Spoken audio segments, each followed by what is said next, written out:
Welcome, everybody, to another episode of Strife's Sanctum podcast reviews. My name is Citizen Strife. This week, we're going to dabble once again into Squaresoft and Square Enix. One thing I noticed when I created the list of games that I was going to talk about was a lot of it was Final Fantasy. That's just because if you talk about RPGs in general, and that's really your focus, you're not going to get away from that. And I did start the podcast reviews with Final Fantasy 1, and my biggest issue is overdoing Squaresoft stuff. I mean, I did Secret of Mana as well. I think that was number 2. And then in the last few, I've actually been able to not focus on Squaresoft as much because I do want to space them out, especially with Final Fantasy being really big deals. I think they're incumbent. Like, if I was going to do Final Fantasy 7 or Final Fantasy 10 or something, like, I'd want them to mean a lot more, or space them out so it's not like every other episode or every third episode or whatever. The benefit is I have the anime reviews supplementing that now, so I don't feel I need to do that. And it also helps that I have enough stuff, since I chose not to do solely RPGs, that I'll be able to talk about so much stuff that as long as I have enough content, it's like, well, every week I'll have something different to talk about. Case in point, this was one of the episodes, along with Tales of Berseria, that I was trying to line up guests for. That did not happen, but that doesn't stop it from being a potential later on. I guess what I would say is, like, if we are able to do it, like, it'll be more of a jokey episode, more of just shooting the shit about the game rather than what I would normally do, which is more of analytical perspective. But there is enough to analyze about Super Mario RPG, but still do it in a fun way. I don't think anybody's ever played it and not just been, like, enjoyed it. I think that's the one thing people will say about it, whether they came from the Mario side of things or the Squaresoft side of things. I came from both. I played Super Mario World because everybody played Super Mario World because that was the launch title for the SNES.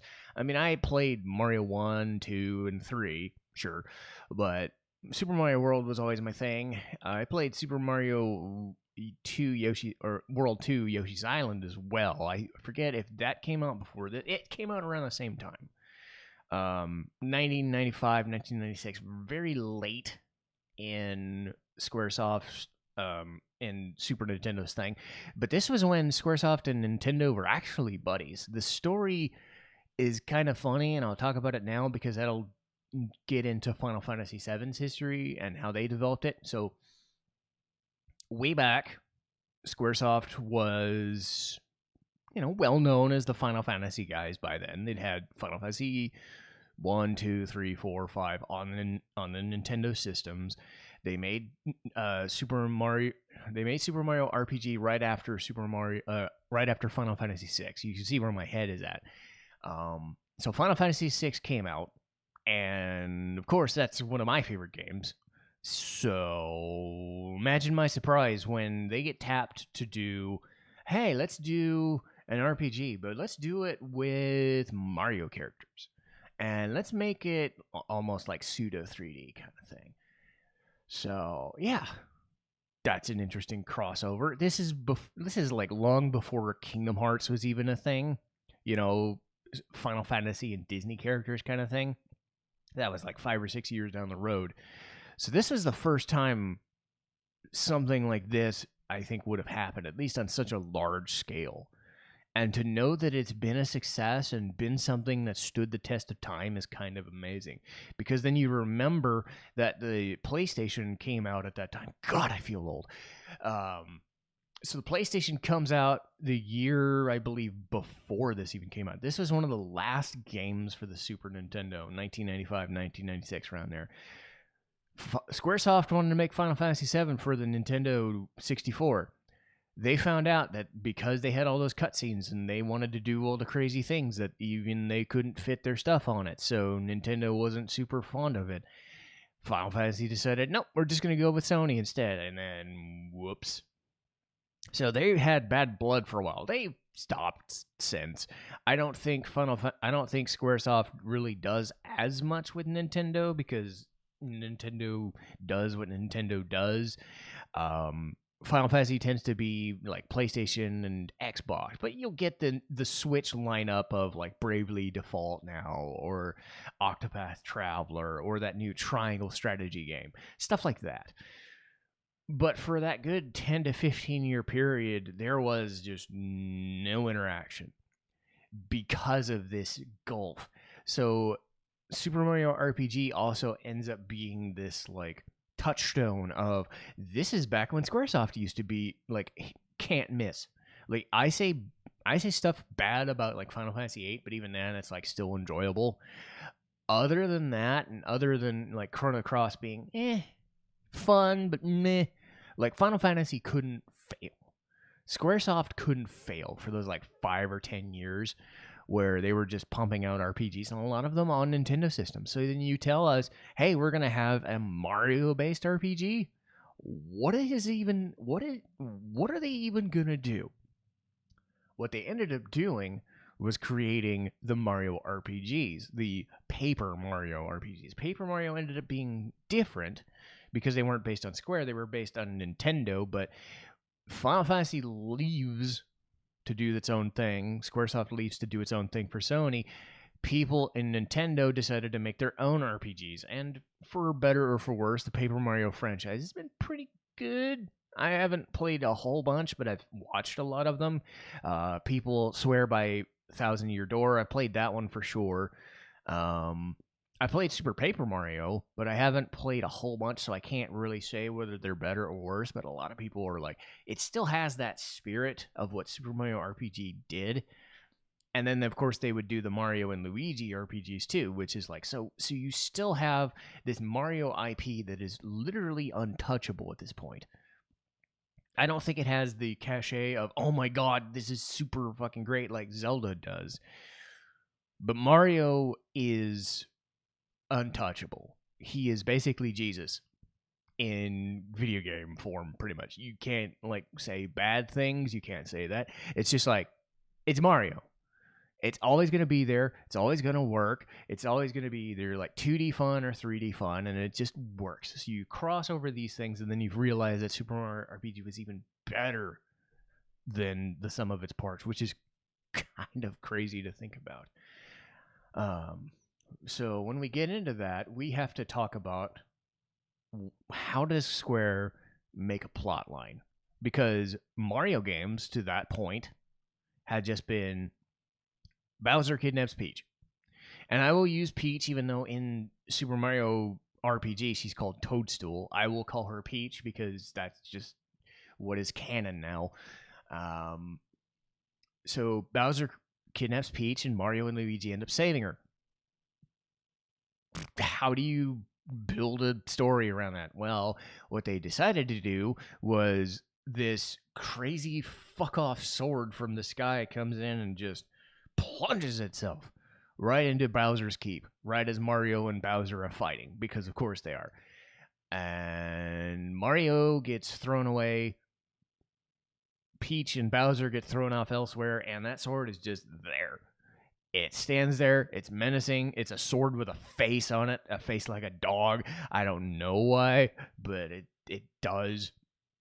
But it's there, and it's a problem, and Mario has to go and figure stuff out. So he goes to the Mushroom Kingdom, finds a couple people, finds the Chancellor, I guess, because there's no king. You know, the Chancellor's like, "God, Mario, just save us," and all that shit. So you do the typical thing of Mario gets to figure out where Peach is, and he doesn't know, but he's going to go from place to place to place to place to place and do that. Is it an amazing story? No, it's a Mario story. It's not meant to be. I think people can let stuff happen in Mario games and just be like, we're not expecting greatness. But the benefit is there that aside from Mario being a silent protagonist, like, you don't need much to go on. You've got a place, you got some people, you got a story, because they built it up. And then you just go and you find people to help you out, and you keep on fighting Smithy's minions, the Smithy gang. That's the name of the people in the sword world, I guess. and your aim is to stop them from overrunning the world with weapons. And every boss is made of weapons, which is an interesting concept. They're basically mass produced pieces of weaponry, bows, knives, spears, all, you name it, all of them. And it's just a crazy amount of stuff that Mario has to contend with. So while he's doing that, he's finding these stars, and it is always stars. Let that never be said. Even in the first RPG game, then they've changed it. I think in the first game and in Paper Mario, like it was stars, and then they went ahead and like, is it gonna be orbs this time? Is it gonna be wisps? Wait, that's Sonic. Or are they gonna be? They have to come up with contriving MacGuffins every time. It's like, it's always stars. God damn it! It's always freaking stars. But hey, you got 7 stars because Legend of the 7 Stars, right? So you get your way to Smithy and you get the 7th star. But along the way you get more, and then you just fight. The story is told via the other characters in the party. Mario himself doesn't talk much, but Mario still was like, he is that sort of silent protagonist who has that cachet of like, I'm Mario. Everybody knows what I look like. Everybody knows what I do. I don't complain. I don't moan. I mean, I have some instances where I'm gonna like shake my fist at a kid because he's annoying or whatever, but it's like, his way of expressing himself is something that I wish other protagonists would do. I've railed on silent protagonists forever, and everybody knows that about me. In Mario's case, the benefit is they use a lot of the Mario iconography and sound effects to at least give him something to go by. Like, he'll jump in the air, he'll like shake his fist or go wahoo, or he'll stare. Like his mode of like saying yes is to like stare up like 45-degree angle and raise his arms to the sky, or he'll use the peace sign. Like, he's expressive. I wish other silent protagonists were near as expressive as that, because the most you tend to get is like a speech bubble or a teardrop or something dumb. At least in this game, they gave him so much characterization by pretty much being a mime, because everybody knows what he is. He jumps, he shoots fireballs, he jumps, he shoots fireballs, he saves Princess Peach, he punches Bowser, he threatens to punch kids. Have I mentioned that? Like, early on in the game, this kid is just like nagging on him. He's like, Gino's my most powerful doll, and it's like he has a Mario doll with him, and Mario is just like, just it's kind of funny. Not in the like whatever kind of way. I think they play it for laughs too, but it is funny once you notice it. You're just like, was Mario gonna do that?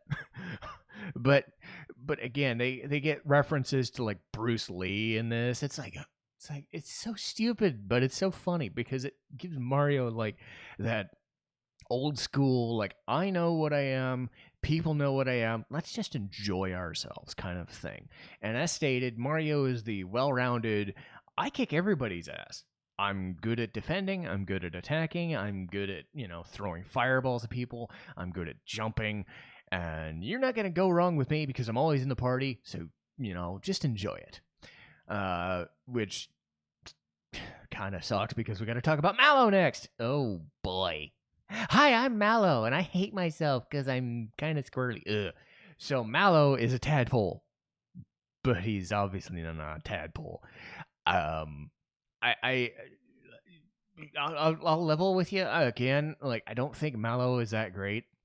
His whole story is he's a tadpole who's not a tadpole, which is obvious because he's a ball of clouds. He's like those cloud things that Lakitu rides on, but an actual person kind of thing. Which is strange, but just go with it. So his story is, I'm going to find my parents because I was left, that story, that Hercules, like, thrown down the river kind of thing. So that's his story. And what he brings to the table is he's able to heal people. Hooray. He's able to do full party damage with spells. Okay, that's better. But much like Nina from Breath of Fire 3, which I ragged on when I played that game, his whole job doesn't really work in boss fights. He's got like one move that does a lot of damage, but he's really he's hard to deal with. He's who you use if you want to try something slightly different. You want a harder game, you put the little puffball in, get his ass kicked all the time, basically. So his magic is his defense sucks. His character sucks because he's the whiny, he's the crybaby, literally. His whole thing is like he can cry and it starts raining in the area, in the vicinity, and it's like, ugh. Hope this isn't salty. But, you know, again, I'm not gonna hate on anybody who likes Mallow, but it's pretty obvious that of the main party, he's not well liked. Contrast that to the next guy, who people will not stop talking about even to this day, Gino. Gino, his whole thing is he's a person from the Star Road that the Smithy blew up and sent the stars everywhere. So this star being pretty much showed up in the second town and said, I'm going to take this doll, this like wooden Pinocchio doll with like a mage outfit. He possesses it, learns how to use it, and then takes his star powers and his magic spells of absolute power and just wrecks face. Gino is a glass cannon, and unlike Mallow, like there's no half-assing it. His job is to Gino boost the party, which is like full on support, like attack and defense up, and then just wreck face. You can throw a freaking disc that does 99,000 damage to certain enemies. You've got these one-on-one attacks, but most often he calls down these rainbows of light that just wreck face. Or he shoots out a sun. I wish he called out the angry sun, but he doesn't. He calls out this gigantic sun thing from a cannon, and it's fun. But he is a glass cannon. For all the damage he does, he doesn't take damage very well. So he's a bit of a liability and a wild card.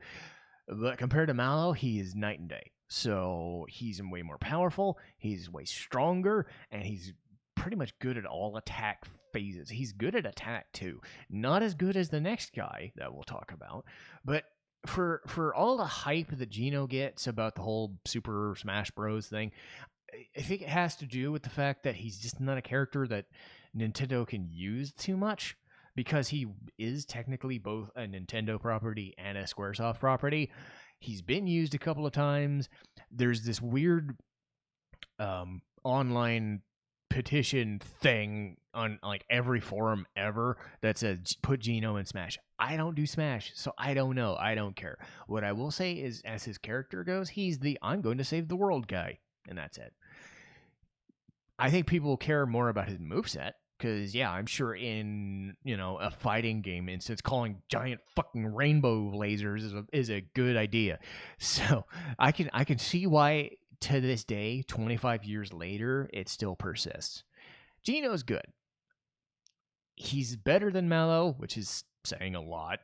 Or it's not saying much, but, I mean, let's face it. He's the only original character other than Mallow. So you have to go like Mallow, Gino, Mallow, Gino.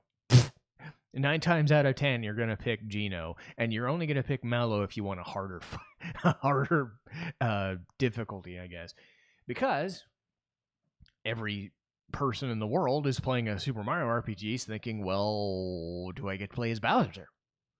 Do I get to wreck face? Yes, you do. You get to wreck all of the face because Bowser is hilarious. Bowser is the best person in this game. He is the best character. That is just there is no debate. I don't care. I don't want to hear it. Bowser is the best. The way they process Bowser is they've taken his aura of, I'm always the big bad guy. I'm always going to be kicking Mario's butt, right? They turn it on its head ever so slightly, and he becomes a victim of his own circumstance because the Smithy gang has taken over his home, so he's kind of a goofball. He bridges the gap between the giant dinosaur mean guy who's intimidating and the sort of like soft-spoken, sad sack goofball that wants to go Mario Karting with Mario or play tennis or baseball, because he's portrayed as like almost of a surfer dude. Like, I'm super awesome, man. I know what I'm doing. Like, I swear I know what I'm doing. It's like, but they took me out of my home. I want my privacy, damn it. You know, that sort of thing. And he's still got this like aura of this gigantic guy because everybody's afraid of him. But then you meet him, and then it's like he cares for his subordinates, and then it's like, but I don't really care. And it's like he says, "Well, yeah, I think it'd be great if I could take Princess Peach." And I was like, "But you're telling me Mario can always save it?" It's like, what the fuck? I'm torn. This is awful. You know. So you have this like dual this the aura of Bowser meets the reality of Bowser, and he can't handle it, and is played for laughs, and is the best part of this game, which is helped by the fact that in battle, he does one thing: he smacks face, and sometimes he even throws Mario. He'll one of his weapons is he'll just yank Mario into the air and just chuck him. He'll just yeet them into the enemy's face, and sometimes he'll do it twice. Uh, so yeah, he'll just smack. He'll use a chain chomp and smack. He'll throw Mario and smack. He'll use magic and suck. And his stat base sucks. Like the way the game works is that you build stats as you level up, and everybody can get anywhere from like 2 to 3 to 5 points per level, or even like 10 HP. Bowser doesn't do that. He gets at most 1 strength or 1 magic attack or 1 HP because his HP is already super high to begin with. So it's like, do I really want to use these shitty spells for the novelty, or do I just want to keep smacking dude? So you end up just taking it in strength anyway. His spells are kind of funny though, because they're like a big fuck off poison cloud. They're a boo that scares people. This gigantic stone, but his best one that costs a shit ton of FP is this Mecha Koopa thing from Super Mario World, just crushing things. It's just the best. So every time I play this game, I have the party I like using. And I think you know which party I like using. Some people like to use Geno as a change of pace. I'm a Bowser guy. I'm always going to be a Bowser guy because the game is on Bowser's side. It is always on Bowser's side, and it tries so hard, and it succeeds. So who's the last party member? Well, if you're getting Bowser, it would stand to reason that Princess Peach or Princess Toadstool would be there, and yes, she is. And she is, aside from Mario, the mandatory party member. Because I talked about Mallow having some heals, and yeah, no. Princess Peach is a healer. She can heal one person. Her next skill heals everybody. She can heal up to full for like 4 FP if she wants. She can bring people back to life, which can happen because some of the enemies hit hard as fuck. And just for shits and giggles, her last move is she chucks a grenade in the air or a bomb in the air, and it just blows people away. It does some damage, but her whole thing is she heals. She's great at healing. But if you want to get a little randy and just say, okay, I've slapped people, I've hit people with parasol and a fan. What a frying pan, you say? So yes, later on in the game, if you want to, you could just whack people with a frying pan, and it actually hurts. So Peach is mandatory, unless you're specifically trying to have a hard time. Peach is mandatory. Mario is mandatory. So it all comes down to, do you want Mallow for a hard time? Do you want Geno to kick the shit out of people and everybody possible? Or do you want Bowser to come in and every time? I tend to have every time. But, you know, I think what it comes down to is it's Bowser versus Geno. Geno is a little harder to control because he's a little less defensive, but he's better at magic defense at least. Bowser completely sucks, but he has way more HP, so it offsets.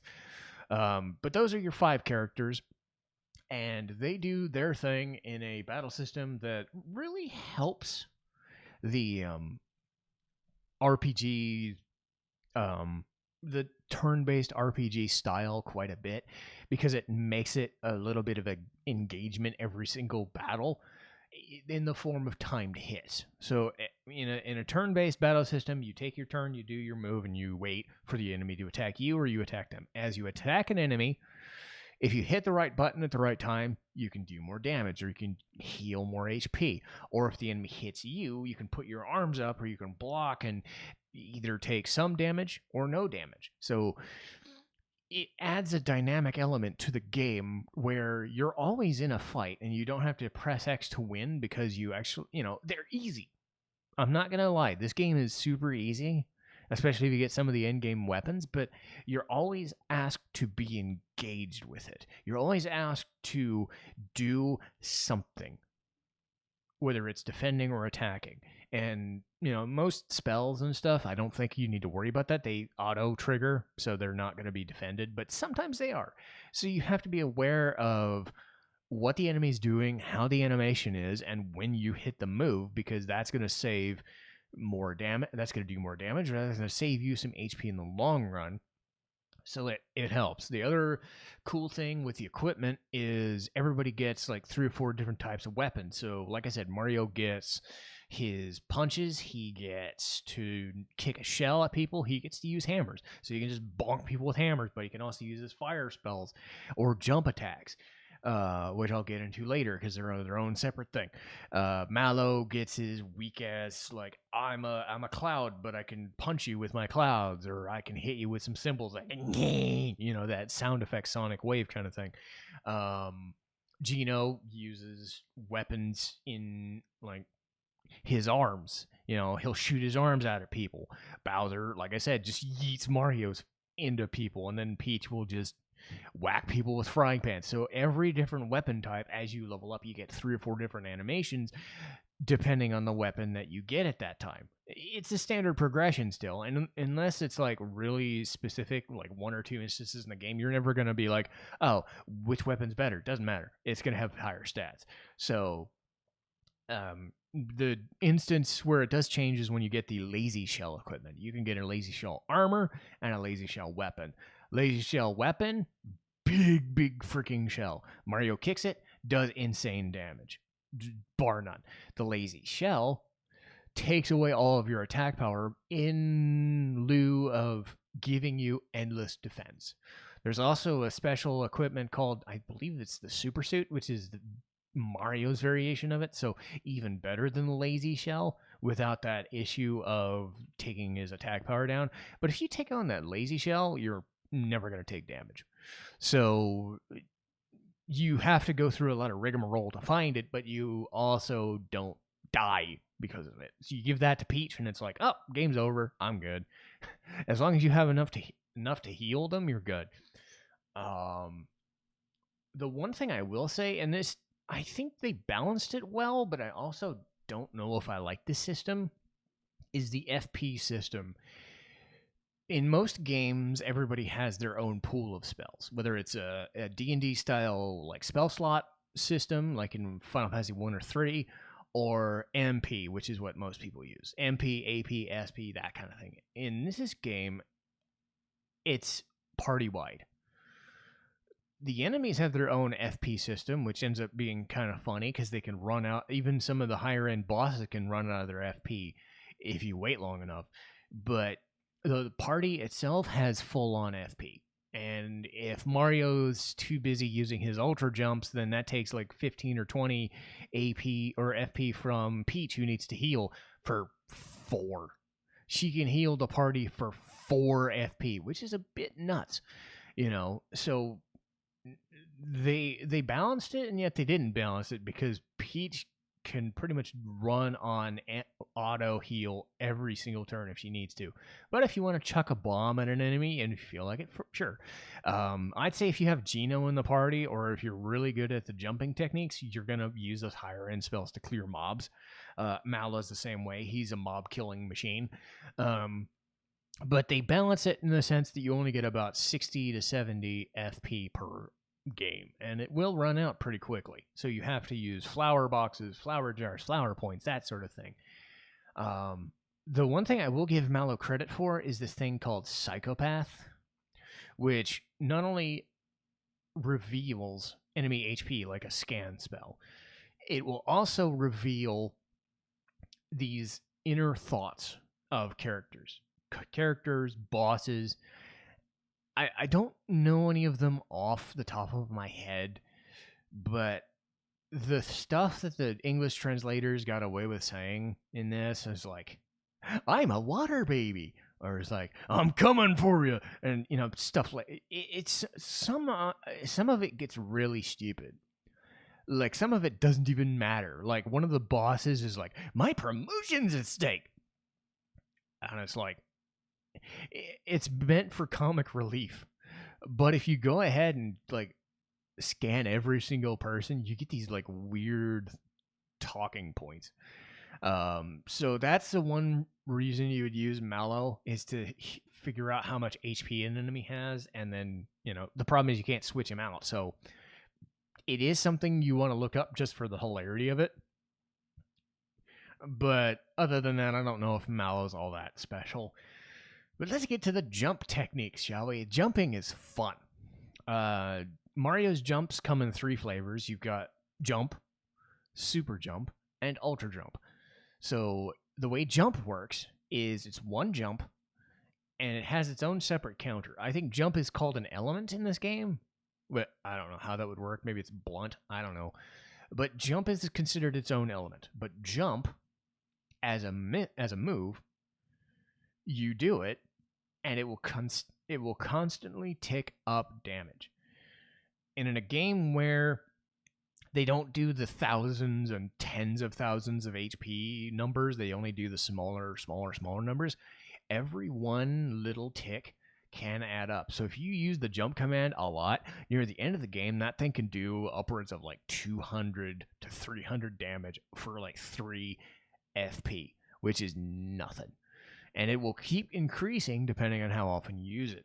So along with the fire spells that can attack fire, for fire element, super jump is he'll jump in the air, and you hear sound effect, and you time it right, he'll jump up back in the air and jump back up in the air. So you have to keep pressing that button, and he'll just keep jumping and keep jumping and keep jumping. And there's actually a mini game in there where if you get 30, I think you get what is it? It's not the attack scarf, because that's Jinx's. You get something.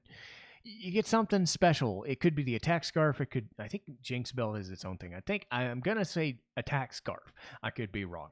But you get the attack scarf at 30. And then that's a high-end skill. It raises Mario's attack, which is good. If you get 100, which is unheard of, you can get the super suit, which, as I've said, is end game absolute armor. So yeah. The super jump is fun. The ultra jump, you could do the same thing, but it's a little harder because you can attack every enemy. So Mario can attack one enemy and all enemies, depending on how much you want to use your FP for. So jump mechanics are really fun. They even do the thing where you have to avoid jumping on spiked enemies because it'll hurt him unless you have something called jump shoes. They put a lot of effort into these little equipment and skill sets and things. I think like other Paper Mario games go into way more detail, but as a start for all this, they thought of a lot of ways to keep you engaged in a battle, especially against enemies where you fought again and again and again. So it's really cool, and I really like this battle system. It's not a hard game, but it does make you think sometimes, and it's always fun. Let me get a drink of water here for 1 second.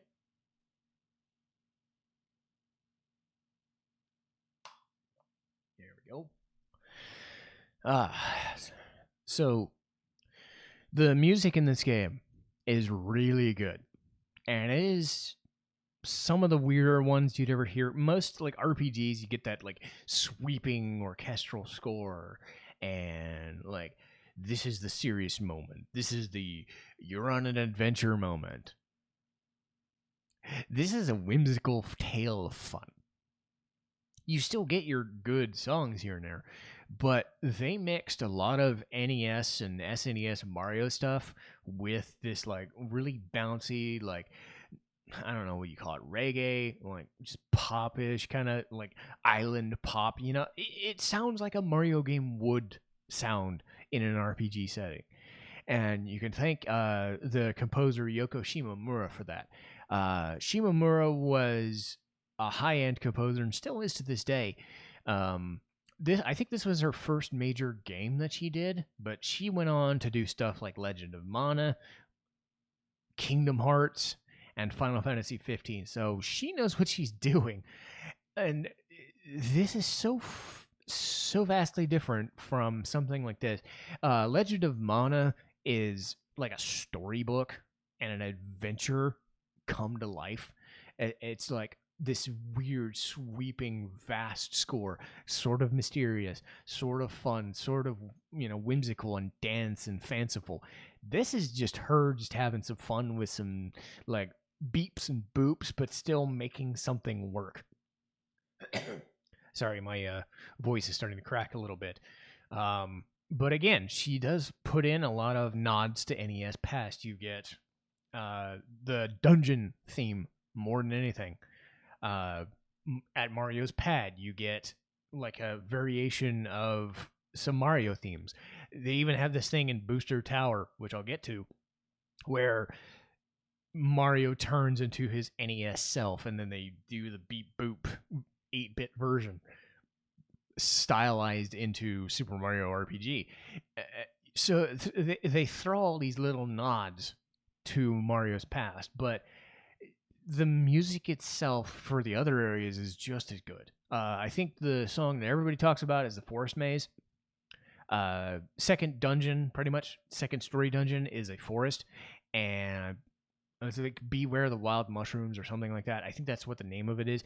It's a really fun, like dark, mysterious, but fun. And I use the word whimsical a lot just because that's what that vibe is. You get Booster Tower. Booster Tower, the way that works is this guy has Peach suspended up in this gigantic tower, right? And this dude is just this crazy, maniacal, like he's not a human, he's not a monster, he's just, I'm Booster, and he's just having fun. He turned his tower into an amusement park with all these blocks and trains, and he plays with dolls and all this weird stuff with these sniffets, and it's just like, I don't know. It's just meant for fun, even though it's like a story dungeon. So Booster has a suitable theme. It's this crazy, like higher end pitched horn noise. I don't want to get in trouble, but yeah, it's just like just like theme park. Think of like a theme park if they had a bunch of horns blowing, and it's just this crazy like I'm just having fun. So anytime Booster's on the screen, it's meant to be taken not seriously at all, because Booster himself is just, I don't know what crying is. I don't know what cake is. I don't know what this is. It's just dumb. It's just dumb fun. There's a boss that is a super boss. I might as well just mention it right away. And I told you about nods to Mario's past, but what about nods to Final Fantasy's past? Funny enough, there's a boss that is not connected to Final Fantasy IV at all, named Cullix. But when you fight him, all of his ephemera, his enemies alongside him, are crystals. His battle theme is the Final Fantasy IV boss theme. And if you have never heard the Final Fantasy IV boss theme, I would suggest you fix that right now, because that's one of the best themes in the series history, bar none. But yeah, it's basically Final Fantasy IV all over. You beat him and you get the prelude theme. He fights with crystals that do tons of fuck off damage, and you hear the Final Fantasy IV boss theme redone in this just tremendous variation, and it's so much fun. And that fight is pretty difficult. It's meant to be the most difficult in the game, but if you can beat him, you can beat Smithy. And I will mention Smithy himself. The final boss theme, he has two forms, but both themes are great in their different ways. One of the first one is this like techno groove, it's like a clown has a techno beat kind of thing, and it's just this cool like techno uh dark theme. But then when shit gets serious, it gets super serious, and the final boss hits, and the final boss theme is this awesome, just super awesome bass line. It's got some cool instrumentation and shit here and there, but it is a bass theme. It is a bass line that kicks all the ass. Think of the Final Fantasy bass line that you hear whenever it's like the opening of a battle, but so much better. Right? Just what they did with that is so good, and it makes fighting the final boss, even though it's an arduous thing, fun because that theme plays the entire time, and it's so good. Let's see here. I talked before about Booster, and I was disappointed that Booster only gets about, I don't know, 20, 30 minutes of screen time. There's a section in the game where he kidnaps Princess Peach and wants to force her to marry him, which is strange, but not unheard of because this is Mario we're talking about. But the segments with Booster are hilarious, and then he runs up the fucking hill and runs away, and he goes into this Marrymore section, and the Marrymore section has this like. I'm shocked no other game has done this, but they've had this full on like 5-star hotel where if you pick the 5-star hotel option, you can just fuck around with a bellhop. You can give him tips. You can take a shower, and Mario will whistle the Mario theme. It's just fun. Like you get to beat up a cake. You get to beat up this giant monster cake. It's just why didn't you have more of it? I guess it's one of those things where it's like if you're left wanting more, then it's done its job rather than it gave you too much and it never stopped happening. But to me, I wish they'd kept Booster going forever.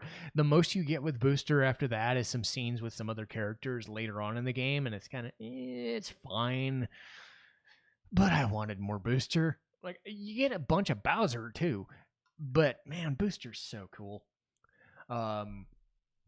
The worst part of the game is Land's End. This is in the 5th to 6th star area. It's the connecting bridge to the 6th star, and it's boring.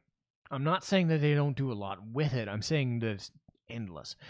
One of my main problems with this game is that for all the fun that the levels are, the connecting areas are annoying because they don't really do anything. They're there to help you level up.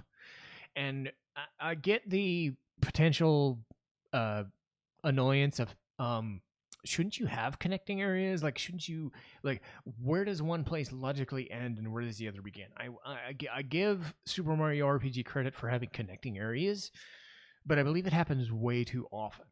A lot of the times when they have a connecting area, like to a dungeon or to another town, it's there simply to level up, but it's the same settings you've ever seen. It's the mountain area, it's the forest area, it's the grassland area. It's the same thing. And outside of maybe one or two things of dialogue, there's no story to be had.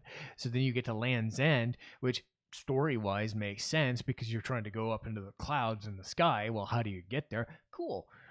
Doesn't stop it from taking the game and throwing it in the bin for about half an hour while you're trying to get there.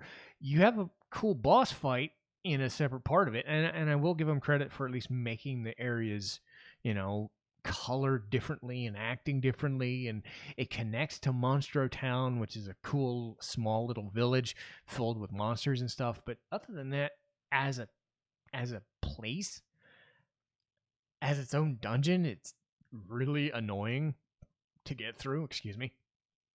So, of all places in the entire game, like even the final dungeon isn't as long, or is as long as that, but it has bosses, right? It has bosses to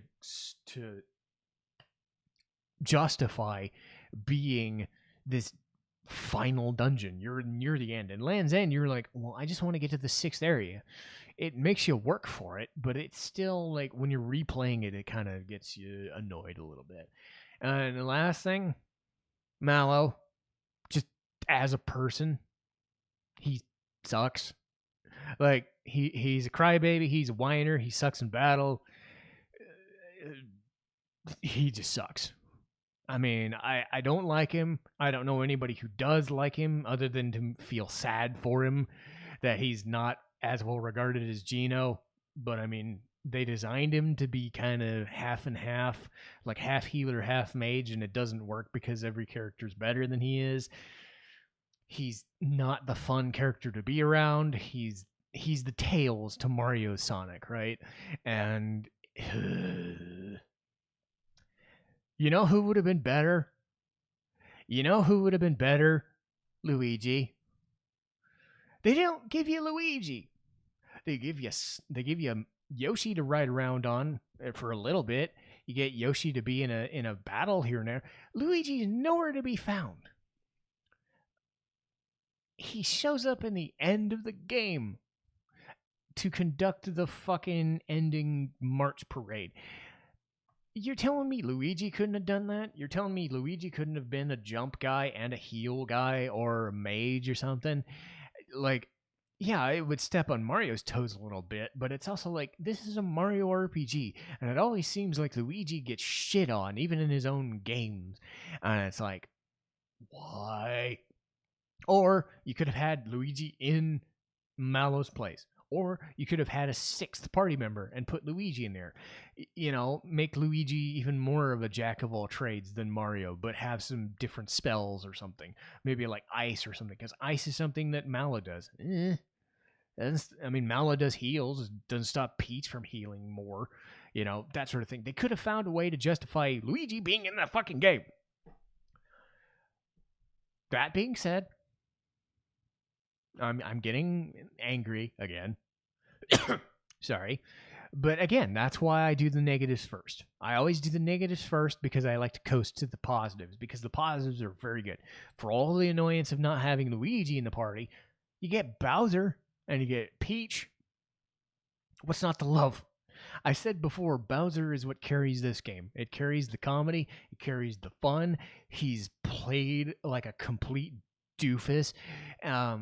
Like if Jack Black plays him anywhere, if he's written anywhere close to as good as he is in this game, I will have no reservations about that movie, because I guess that's what they were going for when they chose. I mean, I don't want to get into the movie thing. I'll review it when I review it, but whatever. This Bowser is what Bowser should be. He has the aura to everyone else that he is this super maniacal, dangerous dinosaur, and he has his moments, but he's played like a complete oblivious moron who just wants to be alone, who just wants to be a pal with his friends and his keep. The dichotomy of his character is the fun part of this game, because he's so good. And the story, I mean, the story is nothing to write home about, but it doesn't have to be. Nothing's really left to chance, even in a game like this, where it didn't have to. It didn't have to tell you anything. The characters really didn't need to tell you anything, but I think they gave you enough of that Final Fantasy storytelling, which in I'm not saying Final Fantasy is ever perfect, even in say Final Fantasy 6 or Final Fantasy 4 or 5, but that era of storytelling shone through with a little bit of extra, just Western style goofiness, because it was not meant to be a Japanese style game. It had a lot of Westernization in there with the translation, so they played a lot of like goofiness with that story. So it's meant to be a fun, engaging story. It's meant to be 15 to 20 hours. There's a few side quests here and there. There's a few hard boss fights here and there, but it's meant to be a fun ride. I think anybody who's ever played Super Mario RPG, or as anybody's heard of it, they'll know that this is one of the best games of that system. And even now, Paper Mario games tend to sit there and go, I wish I was this good. Some of them get there, but as a whole, I don't know if they have nearly carte blanche, and it could be nostalgia talking. This is a game that celebrated its 25th anniversary this year. But this is coming from Nintendo could do no wrong. Square Enix and Squaresoft, well, Squaresoft at the time, could do no wrong. You had these two powerful forces coming together with this crossover idea, which makes absolutely no sense, but worked to absolute perfection in almost every way for what they were trying to achieve. This is like one of the top RPGs of all time, much less top SNES RPG. It's in the conversation as like top 5 RPGs of all time. That's counting most of the Final Fantasy games. That's counting the Persona games. That's counting any of the Mana games or like Lufia 2 or Chrono Trigger. All of those games. That's how good Square was. They had Final Fantasy, they had Chrono Trigger, and then they had Super Mario RPG, all in the span of like 2-3 years. And then you add Secret of Mana on top of that. It's like, that's why I'm so fond of that stuff. That's why I am who I am these days, is because those games were just back to back to back, hitting you every single year without fail. And Super Mario RPG is one of those ones that if you get a chance to play it, it's on the SNES Classic. It's definitely, if you can find an emulated version, go for it if you want to. I would just get the SNES Classic version. It works just as well. Watch a stream of it. Just watch it. Just play it. It is something special. Super Mario RPG proved that a crossover that makes absolutely no sense can work. And they just need to give you a little bit of the best of both worlds. And that is something that a lot of crossovers can manage, but don't manage to this level of quality. So I would definitely stress playing this game at least once to just revel in how good it is. But that'll do it for me today. I think this was a good longer podcast. I don't know. I've been averaging around half an hour to about an hour, sometimes longer than an hour. But yeah, as far as schedule goes, let's see. Next week is the Big O. So that's going to be Anime Batman. That should be interesting. Funny because I haven't even watched it in the longest time. I tried to watch it on a streaming service, and they only have the first season. Boo. But don't fret, because I have all the knowledge in my head. I've watched it about 5 or 10 different times, so I'm pretty sure I'll know how to talk about it. The week after, MetaCon highlights. I've already got my schedule set up. I've got my guest list set up, so I'll be able to talk about going to my first convention in about 2 or 3 years since COVID's kind of messed with everything. But that should be really fun. And then at the end of this month will be Castlevania Symphony of the Night. I played it on my channel. It's one of the best Castlevania games, usually considered the best Castlevania game, or at least one of the best Metroidvania games, because it's the one that started that craze. I'm a big Metroidvania guy as opposed to the classical Castlevanias, but I will talk about all of them when I get a chance. But that should be the schedule going forward. But I will see everybody else next time. Citizen Strife, signing off.